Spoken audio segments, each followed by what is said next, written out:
الرحمن الرحیم رب اشرح لی صدری ویسر لی امری واحلل عقدۃ من لسانی یفقہوا قولی۔ آپ صلی اللہ علیہ وسلم نے رات کو کھڑے ہو کر نماز پڑھنا شروع کی، جس میں اتنا لمبا سجدہ کیا کہ میں نے یہ خیال کیا کہ آپ کا انتقال ہو گیا۔ جب میں نے یہ دیکھا تو کھڑی ہو کر حاضر خدمت ہوئی اور آپ کے پیر کے انگوٹھے کو ہلایا تو وہ ہل گیا، تو میں سمجھ گئی کہ آپ زندہ ہیں۔ پھر کان لگا کر جب میں نے سنا تو سجدے میں آپ یہ دعا پڑھ رہے تھے، اے اللہ میں پناہ مانگتا ہوں تیری معافی کے ساتھ تیرے عذاب سے، پناہ چاہتا ہوں تیری خوشنودی کے ذریعے سے تیرے غصے سے، اور میں پناہ چاہتا ہوں تیرے عذاب اور قہر سے، اور تیری معافی کے ذریعے سے تیرے عذاب سے پناہ چاہتا ہوں، اور تو اتنی خوبیوں والا ہے کہ میں ان کو گن نہیں سکتا اور نہ تعریف کر سکتا ہوں۔ تو ایسا ہی ہے جیسا کہ تو نے اپنی تعریف کی۔ جب آپ نے سجدے سے سر اٹھایا اور نماز سے فارغ ہوئے تو مجھ سے فرمایا، اے عائشہ کیا تم نے یہ خیال کیا ہے کہ اللہ کے رسول صلی اللہ علیہ وسلم تیری خیانت کریں گے اور تیری حق تلفی کر کے غیر کے پاس جائیں گے؟ میں نے عرض کیا، یا رسول اللہ خدا کی قسم نہیں، لیکن آپ کے لمبا سجدہ کرنے کی وجہ سے میں نے خیال کیا شاید آپ کا انتقال ہو گیا ہے۔ پھر آپ نے فرمایا کہ اے عائشہ کیا تم جانتی ہو یہ کون سی رات ہے؟ میں نے عرض کیا، اللہ اور اس کے رسول زیادہ جانتے ہیں۔ آپ نے فرمایا آج شعبان کی 15ویں رات ہے۔ اس شب میں اللہ تعالیٰ اپنے بندوں کی طرف نظر رحمت سے دیکھتا ہے، معافی چاہنے والوں کو معاف کرتا ہے، رحم چاہنے والوں کو رحم فرماتا ہے، اور بغض رکھنے والوں کو ان کے حال پہ چھوڑ دیتا ہے۔ لیکن اس حدیث کی کوئی بھی اصل نہیں، یہ حدیث جو ہے درست نہیں اور اس پر اعتبار نہیں کیا جا سکتا۔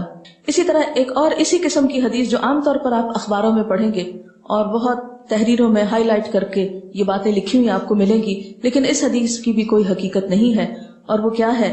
حضرت عائشہ نے بیان کیا کہ رسول اللہ صلی اللہ علیہ وسلم نے فرمایا کہ میرے پاس جبریل تشریف لائے تھے اور فرمایا آج کی رات شعبان کی 15ویں رات ہے، اس رات میں اللہ تعالیٰ قبیلہ کلب کی بکریوں کے بالوں کے شمار کے برابر دوزخ سے لوگوں کو آزاد کرتا ہے۔ اس رات میں مشرک کی طرف نظر رحمت سے نہیں دیکھتا، نہ کینہ پرور کی طرف دیکھتا ہے، نہ رشتہ کاٹنے والوں کی طرف، اور نہ ٹخنے سے نیچے پائجامہ لٹکانے والوں کی طرف، نہ ماں باپ کے نافرمان کی طرف، نہ شراب پینے والے کی طرف۔ تو اس کی بھی کوئی حقیقت نہیں ہے، یہ بھی بالکل ایک من گھڑت سی حدیث ہے۔ لیکن چونکہ یہ فضیلت کے باب میں ہے اس لیے عام طور پر لوگ ان کو بے دریغ روایت کرتے رہتے ہیں۔ اسی طرح ایک اور موضوع حدیث انشاءاللہ علوم الحدیث آپ پڑھیں گے تو آپ کو اس کی پوری ہسٹری بتائی جائے گی۔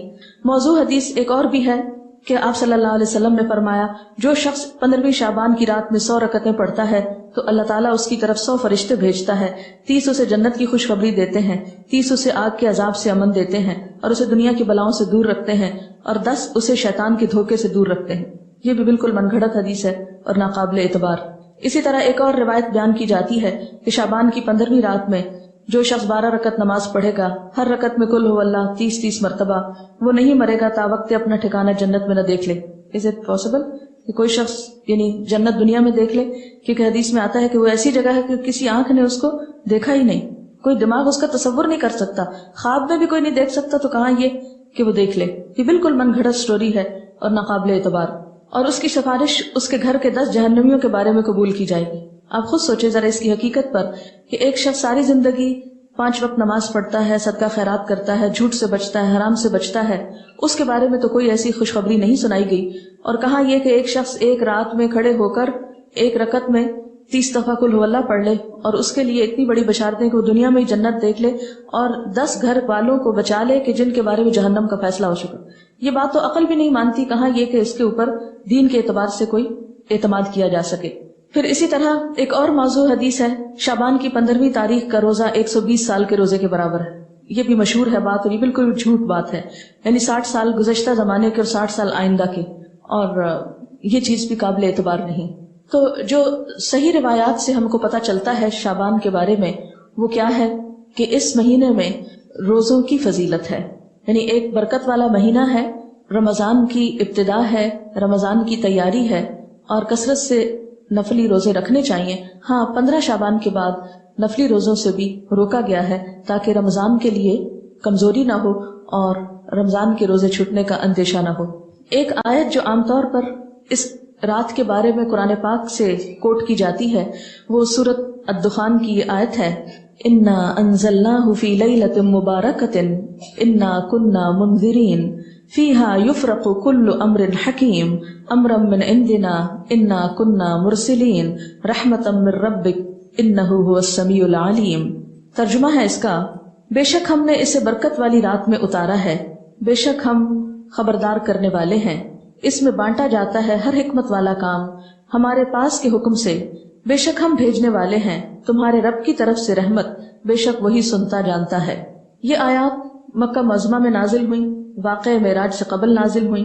اس وقت 5 وقت نماز بھی فرض نہیں ہوئی تھی، روزے ویسے ہی 2 ہجری میں فرض ہوئے، اور مکہ میں بقی نام کا کوئی قبرستان تک نہ تھا۔ لہٰذا جو یہ بات مشہور کی گئی کہ اس رات میں فیصلے ہوتے ہیں، اور حضور صلی اللہ علیہ وسلم سے وہ ایک بہت بڑی روایت منسوب ہے کہ آپ صلی اللہ علیہ وسلم بقی والوں کے پاس رات کے وقت گئے اور وہاں پر آپ نے ان کے لیے دعائے مغفرت کی، تو اس کی کوئی بھی حقیقت نہیں ہے۔ بات یہ ہے کہ یہ آیت کیا بتاتی ہے، اس کی وضاحت دیکھیے۔ اس میں کیا لکھا ہے؟ پہلے یہ بتا دوں کہ اس آیت کے بارے میں لوگوں نے یہ مشہور کر رکھا ہے کہ یہ 15 شعبان کے بارے میں ہے۔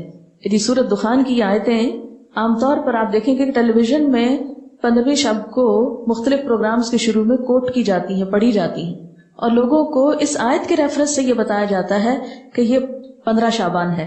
حالانکہ اس آیت کا نزول کب ہوا؟ مکہ میں ہوا، اور مکہ میں معراج سے قبل۔ اور پھر اس آیت میں جو بات پتہ چلتی ہے وہ کیا کہ اس مبارک رات میں قرآن پاک نازل کیا گیا۔ انا انزلناہ فی لیلۃ مبارکۃ۔ قرآن پاک ہی کی ایک اور آیت سے کیا پتہ چلتا ہے کہ قرآن پاک کب نازل ہوا؟ آپ بتائیے۔ رمضان میں نازل ہوا۔ سورۃ البقرہ کی آیت شہر رمضان الذی انزل فیہ القرآن، کہ رمضان وہ مہینہ ہے جس میں قرآن پاک نازل کیا گیا۔ پھر وہ رات شعبان میں کیسے آ گئی؟ پھر دوسری بات یہ ہے کہ سورۃ القدر کے شروع میں کیا آتا ہے؟ انا انزلناہ فی لیلۃ القدر۔ اور لیلۃ القدر کون سی ہے؟ وما ادراک ما لیلۃ القدر، لیلۃ القدر خیر من 1000 شہر، تنزل الملائکۃ والروح فیہا باذن ربہم من کل امر سلام ہی حتی مطلع الفجر۔ ہمیشہ سے آپ کو معلوم ہے کہ اس سورت کی جو تفسیر کی جاتی ہے وہ کیا ہے کہ یہ کس رات کے بارے میں بات ہے؟ لیلۃ القدر کے بارے میں۔ اور لیلۃ القدر کیا شعبان میں ہوتی ہے یا رمضان میں؟ رمضان میں۔ اور رمضان کی کون سی رات ہوتی ہے؟ اس کے بارے میں تاکید سے نہیں بتایا گیا کہ کون سی رات، ہاں آخری عشرے کی رات ہے۔ اور اس کی تفصیل کہاں سے پتہ چلتی ہے؟ حدیث پاک میں ہے کہ ایک مرتبہ آپ صلی اللہ علیہ وسلم گھر سے باہر تشریف لائے، دیکھا کہ 2 شخص باہم جھگڑ رہے تھے۔ آپ نے ان کی صلح فرمائی، پھر فرمایا کہ میں تمہیں ایک خیر کی بات بتانے نکلا تھا مگر تم جھگڑ رہے تھے، اس لیے میں وہ بات بتانا بھول گیا، صرف اتنا یاد ہے کہ وہ بات یہ تھی کہ وہ رات کب ہے، یعنی میں یہ بتانے کو آ رہا تھا کہ لیلۃ القدر کب ہے، لیکن تمہارے جھگڑے کی وجہ سے وہ مجھ کو بھول گئی۔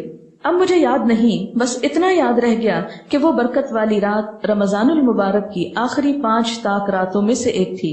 اب تم اس کو 21، 23، 25، 27 اور 29ویں راتوں میں تلاش کرو۔ یہ بخاری کی روایت ہے۔ آپ صلی اللہ علیہ وسلم اس رات کو پانے کے لیے رمضان کے آخری عشرے کا اعتکاف فرمایا کرتے تھے۔ یہ بھی بخاری کی روایت ہے۔ تو اس سے کیا پتہ چلتا ہے کہ لیلۃ القدر، قدر سے مراد کیا ہے؟ ایک تو قدر و قیمت کے معنوں میں آتا ہے، دوسرا قدر سے مراد تقدیر بھی ہے کہ تقدیر کے فیصلے اس رات میں ہوتے ہیں، نہ کہ 15 شعبان کی رات کو۔ اور پھر آپ دیکھیں کہ اس میں ان آیتوں میں جو میں نے آپ کے سامنے سورۃ الدخان کی پڑھی ہیں، ان میں آتا ہے فیہا یفرق کل امر حکیم۔ فیہا سے مراد کیا ہے؟ اس رات میں یفرق تقسیم کیے جاتے ہیں، کل امر سب کام، حکیم حکمت والے، یعنی ہر قسم کے فیصلے اس رات میں فرشتوں کے حوالے کیے جاتے ہیں، ان کو دے دیے جاتے ہیں۔ تو اس سے بھی کیا پتہ چلتا ہے کہ سورۃ الدخان کی یہ آیت 15 شعبان کے بارے میں نہیں ہے بلکہ لیلۃ القدر کے بارے میں ہے، جس میں قرآن پاک بھی نازل ہوا اور جس میں لوگوں کی قسمتوں کے بھی فیصلے کیے جاتے ہیں۔